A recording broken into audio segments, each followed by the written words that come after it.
আমরা সকল মানুষের পক্ষে এবং আমাদের দেশে যে অবস্থা বর্তমানে সৃষ্টি হয়েছে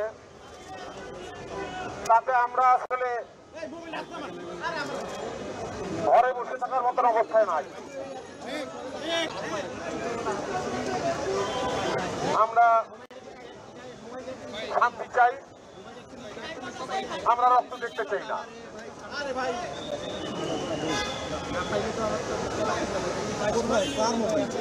আমরা সকল নির্যাতন,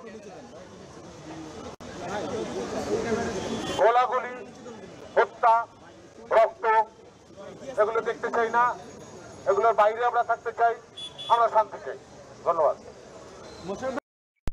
আমার পক্ষ থেকে তো আলাদা কোনো কিছু বলার না, যে পুরো দেশের মানুষই একই কথা বলছে এবং দেশের মানুষ যখন সবাই একসাথে কোনো ন্যায্য দাবি রাখে তখন সেটা একটু হলেও মাথায় আনা দরকার যে সেটা ফেলে দেওয়ার মতো না। তো আমরা আমাদের যে ভাইরা, যে বোনগুলো মারা যাচ্ছে, যে ভাইটা মারা গেল, দেখেন যদি আপনি সুস্থ স্বাভাবিক মানুষ হন, আমরা রাত্রেবেলা ঘুমাতে পারবেন না। আমার কানে এখনো বাজে যে কারো পানি লাগবে, কত পানি আসছে এখন, কারো পানি লাগবে। তো এটা যতদিন মাথায় থাকবে ততদিন পর্যন্ত আমরা শান্তিতে ঘুমাতে পারবো না। এবং এটা দেশের একজন নাগরিক হিসাবে আমরা তো সারা জীবন মানুষের জন্যই কাজ করেছি। আমরা যারা এন্টারটেনমেন্ট ইন্ডাস্ট্রিতে কাজ করি, আমরা কার জন্য কাজ করি? কোনো ইন্ডিভিজুয়ালকে দেখানোর জন্য কাজ করি না, আমরা দেশের মানুষের জন্য কাজ করি।